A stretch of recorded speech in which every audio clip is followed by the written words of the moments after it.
السلام عليكم ورحمة الله وبركاته.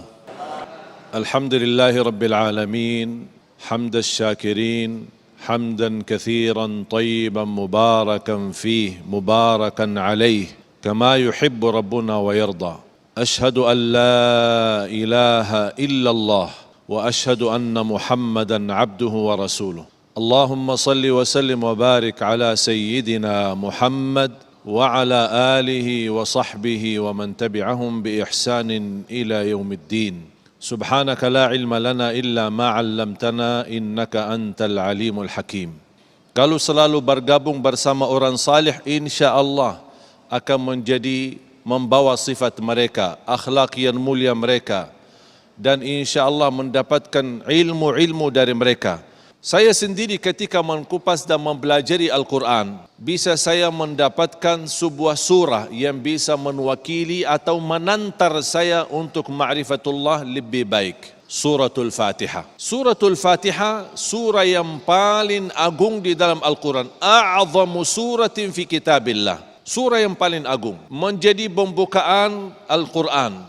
Disebutkan namanya Al-Fatihah, Ummul Kitab, Ummul Quran, As-Sab'ul Mathani, Al-Quran Al-Azim, Al-Shafiyah, Al-Waqiyah, Al-Raqiyah, Al-Kamilah, Al-Hafizah. Banyak nama-nama daripada suratul Fatihah.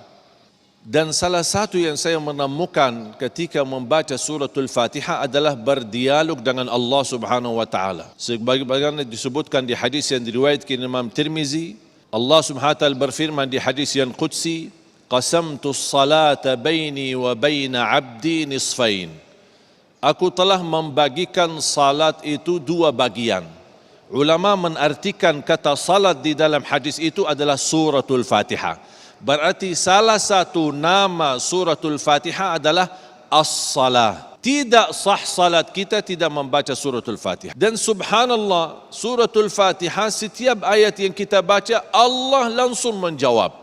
Sebagaimana disebutkan di dalam yang diriwayatkan Imam Tirmizi hadis qudsi, qasamtu as-salata baini wa baina 'abdi nisfain fa idza qara'a 'abdi alhamdulillahi rabbil alamin qala Allah hamadani 'abdi wa idza qara'a 'abdi ar-rahmanir rahim qala Allah majjadani 'abdi wa idza qara'a al-'abdu maliki yaumiddin qala Allah athna 'alayya 'abdi إياك نعبد وإياك نستعين قال الله هذا بيني وبين عبدي ولعبدي ما سأل اهدنا الصراط المستقيم terusnya sampai akhir قال الله هذا لعبدي ولعبدي ما سأل.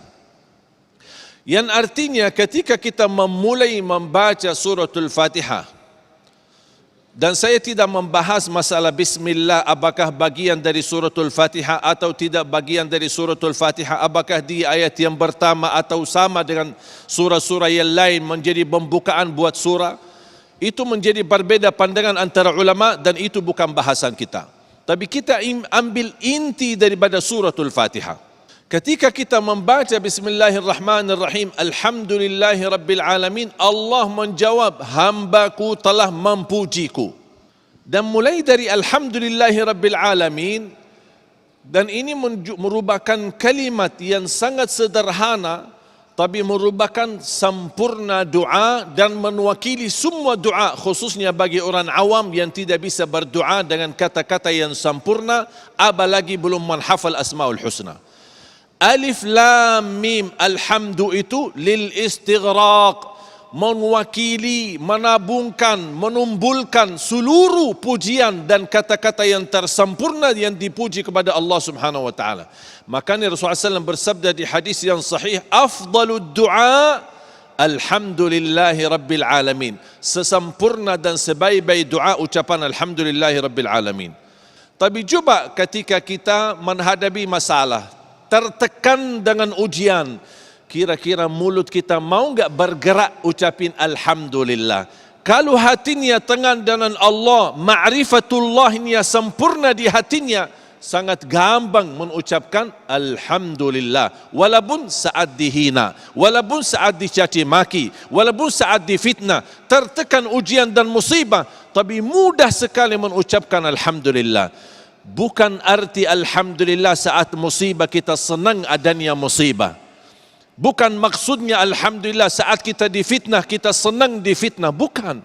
Tetapi inti daripada ucapan alhamdulillah karena kita sudah mengenal Allah dan kita tahu Allah Maha Adil, Allah Maha Kasih Sayang, Allah Maha Baik.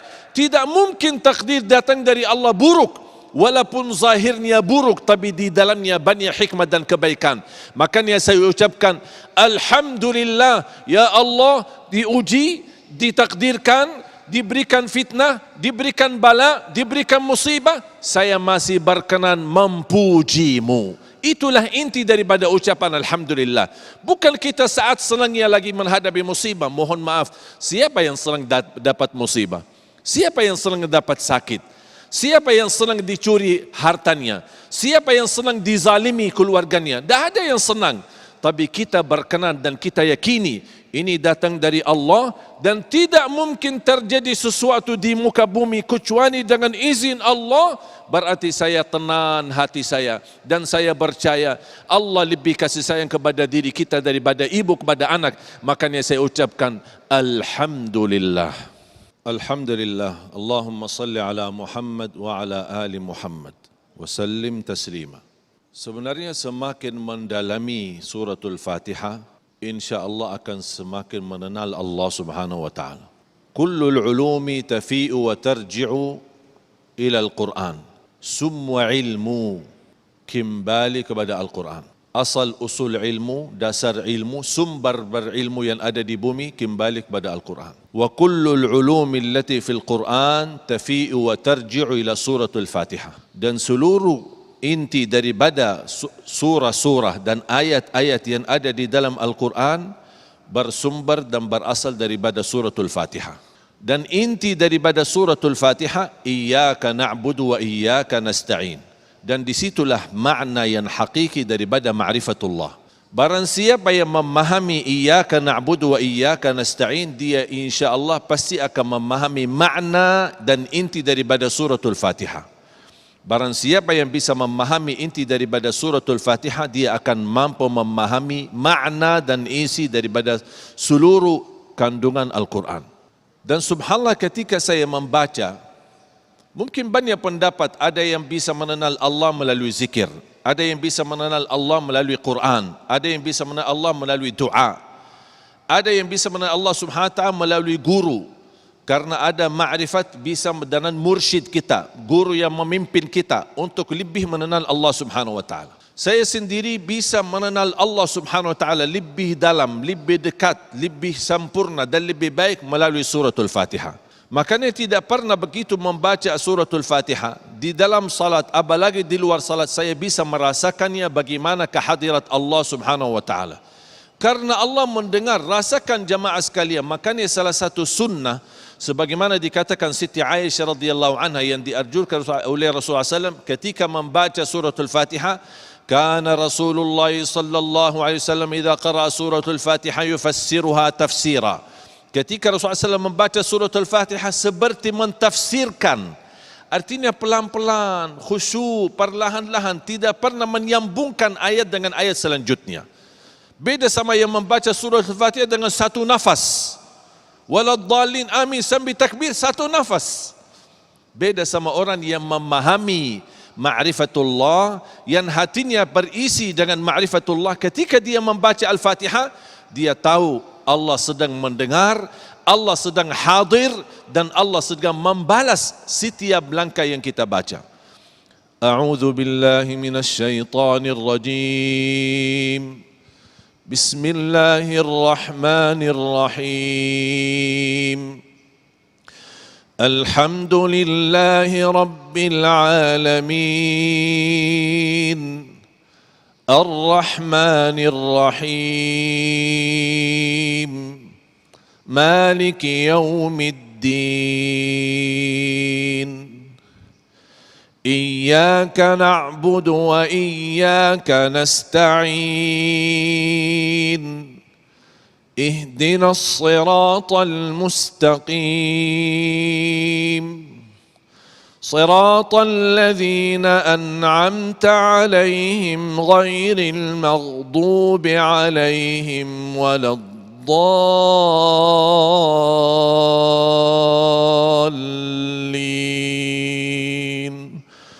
آمين. Salah satu wirid yang saya belajar dari ulama yang mendahului kita, termasuk wirid ini dilakukan oleh Imam Ibn Taymiyah rahimahullah, membaca suratul Fatihah habis subuh sampai terbitnya matahari, menjadi wirid setiap subuh. Dan ketika kita membaca, apalagi kita merasakan makna daripada suratul Fatihah dan kita memperhatikan satu demi satu ayatnya. Alhamdulillahi Rabbil Alamin, segala puji bagi Allah. Berarti mohon maaf kalau ada orang awam ingin dia memuji Allah, karena Allah senang dipuji, ingin dipuji. Kita pingin puji Allah, tapi mohon maaf belum hafal Asmaul Husna, belum hafal kalimat bahasa Arab yang kira-kira bagus dan indah. Kemampuan saya terbatas dari segi bahasa. Adakah satu kalimat yang bisa mewakili segala pujian? Ada. Alhamdulillahi Rabbil Alamin. Segala puji bagi Allah. Bahkan Alhamdulillahi Rabbil Alamin merupakan doa yang disebutkan oleh ulama doa ibadah. Karena doa ada dua macam, doa ibadah dan doa masalah. Doa ibadah yang kita isinya puji Allah tapi tidak meminta. Alhamdulillahi Rabbil Alamin, Ar-Rahmanir Rahim, Maliki Yaumiddin. Ini semua pujian tapi belum meminta apa-apa. Ketika memulai sesudah memuji Allah, baru langkah meminta. Meminta apa? Setinggi-tinggi permintaan, seutama permohonan, ihdinas siratal mustaqim. Makanya diletakkan di suratul Fatihah. Bukan habis iyyaka na'budu wa iyyaka nasta'in, Allahumma ighfirli, Allahumma afu anni, Allahumma ihdini. Hidayah. Bukan minta ampunan, bukan minta rizki, bukan minta karunia anak dan lain sebagainya. Dan orang yang meminta hidayah, pasti dia kenal ma'rifatullah. Makanya para nabi semuanya padahal nabi, Allah mendukung mereka, diutus oleh Allah, diberikan kekuatan dengan wahyu, tapi mereka masih minta hidayah. Karena mereka tahu sumber hidayah yang mutlak adalah dari Allah, dan kita sangat membutuhkan hidayah. Apalagi kita sangat membutuhkan hidayah di zaman global fitnah. Hidayah bukan dalam hal agama, bukan hidayah dalam hal belajar ilmu, dalam hal melaksanakan ibadah, tapi yang kita butuhkan hidayah ketika terkena fitnah dan menimbulkan kebingungan umat dan berpecah belah umat. Kita membutuhkan hidayah supaya tidak tersesat dan tidak salah arah. Makanya kita minta ihdinas siratal mustaqim.